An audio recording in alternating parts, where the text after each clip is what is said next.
Welcome to Advice for Seniors, where we walk alongside older adults on the journey to living healthier, more self-aware, and fulfilling lives each and every day. At some point in life, the roles between parent and child begin to shift, often quietly and without warning. For years, you poured your heart into raising your children, loving them, and sacrificing for them. But then one day, you begin to notice something has changed. Perhaps your children no longer listen to your advice. Perhaps they dismiss your opinions or speak to you with impatience. Worse yet, there may be moments when you feel like a burden in your own home. These moments can bring sadness, hurt, even anger. You may want to remind your children of all the years you gave to them, the silent sacrifices you never mentioned. But the truth is, anger won't restore respect. In fact, it might push them even farther away. Instead of arguing or demanding, there is another path, one that is quieter, stronger, and more graceful, that can help you reclaim your place in your children's eyes. In today's video, we want to share 6 gentle yet powerful actions you can take when your children no longer show you the respect you once had. These are not grand gestures, but subtle shifts in how you carry yourself, and they can make a meaningful difference. If you feel like it's time to regain your peace and the respect you deserve, stay with us until the end of this video. Because perhaps right here, you'll discover a new beginning, not only in your relationship with your children, but in how you recognize your own worth. Action 1. Stop chasing your children's approval. One of the most common mistakes many older parents make is trying too hard to please their children. Perhaps you've done it too, adjusting your plans to fit theirs, saying yes even when you really wanted to say no, and placing their needs above your own, all in the hope that they'll love you and understand you like they once did. But the truth, while difficult, is this: the more you chase approval, the easier it is for others to take you for granted. Because respect doesn't come from endless sacrifice. It comes from how you respect yourself.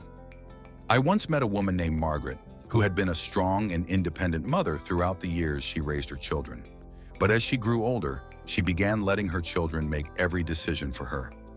She remained silent when they spoke disrespectfully, and she hid her real feelings just to keep the peace. Margaret believed that by doing so, she was preserving the closeness in the family. But the opposite happened. Her children no longer saw her as someone with a voice, but rather someone who always stepped aside. The more you lose your voice, the less others will listen. So if your children no longer treat you with the respect they once did, the first step is not to demand it, but to stop behaving as if you need their approval to feel worthy. Start with small things. Say no when you truly mean it. Speak your honest feelings even if they're not well received. And most importantly, reclaim your role as someone with choices, not someone who always just puts up with things. When you respect yourself, others will learn to do the same. And sometimes just a small shift in your posture, your tone, or your boundaries is enough to completely change the way your children see you. Action 2. Don't argue, lead by example. When children begin to dismiss your advice, interrupt you mid-sentence, or even display disregard, the natural response for many parents is to get angry, to argue back, to prove that they still deserve to be heard and respected. But you know what? Arguments rarely earn genuine respect. Ask yourself, have you ever truly gained someone's respect by raising your voice and demanding it? Most likely not. Because respect doesn't come from words. It comes from how you live. It comes from composure and from how you uphold your dignity, even in uncomfortable moments. I'm reminded of a man named Frank, a dedicated school teacher for many years. At work, he was respected by colleagues and students alike. But at home, his grown children no longer seemed to value his voice. They often cut him off, sometimes even laughed when he spoke.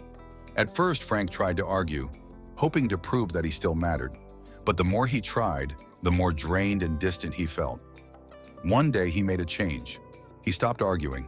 Instead, he chose to truly listen. He no longer felt the need to win conversations. He simply remained calm and confident. When he spoke clearly and gently. When interrupted, he didn't raise his voice.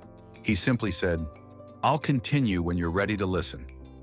And then something remarkable happened. His children began to change. They started pausing to hear him out, began asking for his opinions more often. Not because he won an argument, but because they began to feel the strength and wisdom in his quiet presence, something shouting could never convey. If your children are treating you with less respect, don't respond with anger. Be the example. Show them what it means to be worthy of respect, not through your words, but through your dignity, calmness, and self-respect. Because calm confidence is often the very thing that makes people pause and see you differently. Action 3. Reclaim your emotional independence.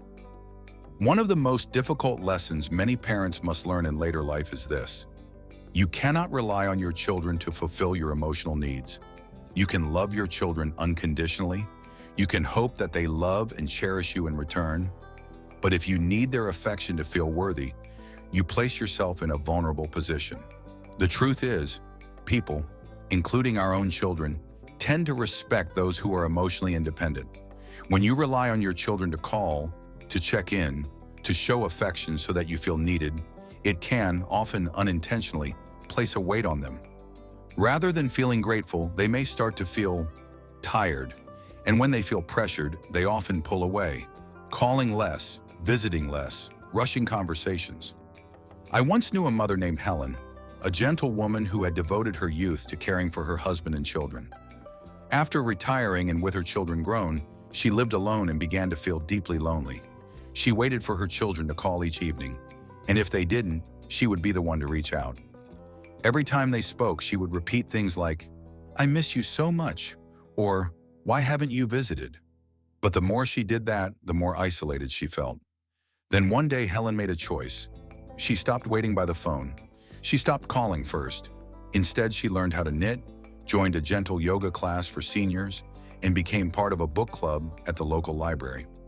Slowly, she began to feel busy, fulfilled, and genuinely happy with her own life. And then, the magic happened. Her children started calling more, asking about her day, even seeking her advice. Not because she asked them to, but because they now saw in her a strong, independent, admirable mother, and they wanted to connect with that version of her.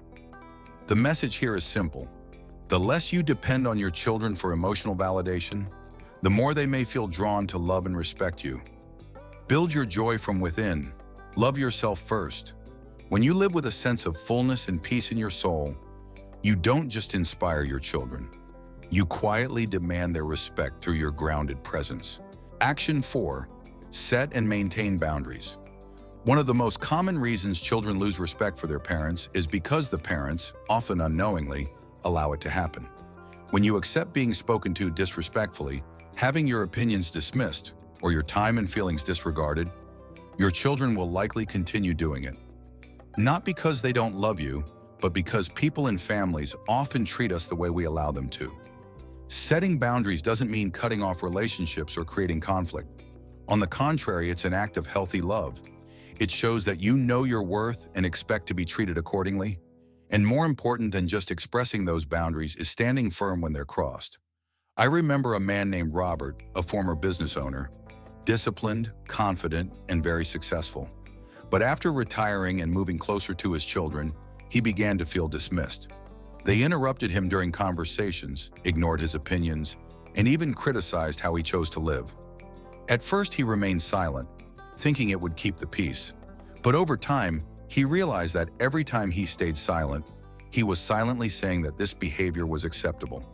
One day, when interrupted mid-sentence, he calmly said, "Speak when you're ready to listen. I'll continue when there's respect." When his daughter dismissed his viewpoint, he gently replied, "You may disagree, but I expect you to respect my perspective." And when disrespect continued, he was firm. "If you can't talk to me respectfully, then this conversation ends here."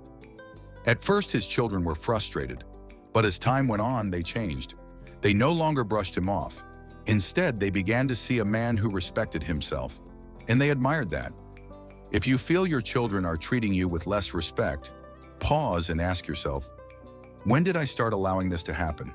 And if you want things to change, start by setting boundaries and standing by them. Because if you don't stand up for yourself, no one else will do it for you. Action 5. Stop giving when it's no longer appreciated. One of the fastest ways to lose respect from your children is to keep giving without receiving any gratitude in return. As parents, we often give our time, energy, and even financial support out of unconditional love. But when that giving becomes expected, when it's taken for granted, you teach others that your kindness doesn't need to be valued. When you keep giving without being appreciated, you're not sowing seeds of love. You're planting a sense of entitlement. Over time, your children may no longer see your acts as generous or touching. Instead, they see them as obligations. And worse, they may even feel frustrated when you don't meet their expectations. I once knew a father named George, a generous and devoted man. He was always ready to help his children, financially, emotionally, and practically. But rarely did he hear a thank you. Instead, he was often criticized for not doing enough. And the most painful part? When he finally needed help, his children were too busy, too absent. One day, George made a decision. He stopped offering help without being asked. He stopped stepping in when his efforts weren't appreciated. He began saying no to things that made him uncomfortable. At first, his children were upset, even angry. But eventually, they changed. They called more often, said thank you more sincerely, and truly valued what he did. Because now they understood that their father's help wasn't a duty, it was a gift. If you feel drained from giving and not being appreciated, take a step back. Ask yourself, what would happen if I stopped helping? Sometimes it's the absence of your kindness that reminds others just how precious it is. Let your generosity be intentional, and only offer it to those who truly see its worth. Action 6. Build a life that doesn't revolve around your children. One of the most powerful ways to regain respect from your children is by showing them that your life doesn't revolve around them. In your younger years, you gave everything, your time, your love, your energy, to raise and care for your children. But at some point, it's time to live for yourself.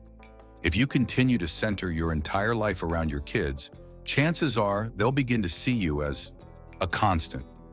Someone who's just always there, without needing attention, without needing to be listened to, and without being prioritized. I once met a mother named Eleanor, a warm and devoted woman. After her husband passed away, she poured all her time, emotions, and energy into her children, calling them every day, getting involved in their decisions, trying to fill the emptiness inside with their presence. But instead of feeling closer, her children began to avoid her. They called less, visited less, and Eleanor grew increasingly lonely. Until one day she decided to make a change. She joined a book club, started traveling with a group of fellow seniors, volunteered at the community center, and finally learned to play the piano, a dream she had long postponed.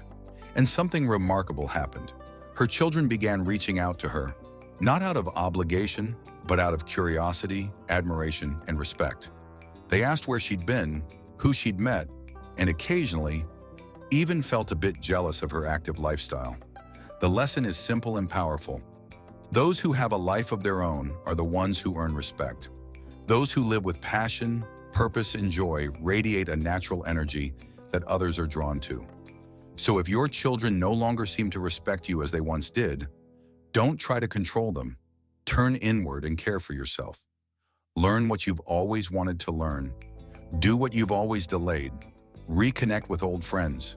Join your community. Show your children that you are still living, not just existing. And when you begin to live a life that's meaningful, independent, and fulfilling, they will no longer see you as a burden, but as someone truly admirable, someone they want to be around. Conclusion. When you start living with self-worth, respect will return. Respect is not something you can demand from your children. It's something you inspire through the way you live, the way you carry yourself, and the dignity you uphold. If your children begin to treat you with less respect, don't let anger guide you. Let clarity and self-respect lead the way. Don't chase approval, because the less you need it, the more others will want to offer it. Don't argue. Be the calm, grounded presence that your children can't help but notice. Don't tie your happiness to their emotions. Learn to stand tall with your own joy. Set boundaries, because if you don't, no one will do it for you. Give only when there is gratitude, because love is not unconditional to the point of losing your own worth. And above all, build a life that makes you proud, a life your children will look up to and say, "That's my father. That's my mother." Strong, whole, and full of value. You raised your children with all your love. And now you deserve to live a life that is full, peaceful, and beautifully free. If you're on that journey, remember, you are not alone. Advice for Seniors will be here with you, so that every day is not just another day of living, but a day full of meaning.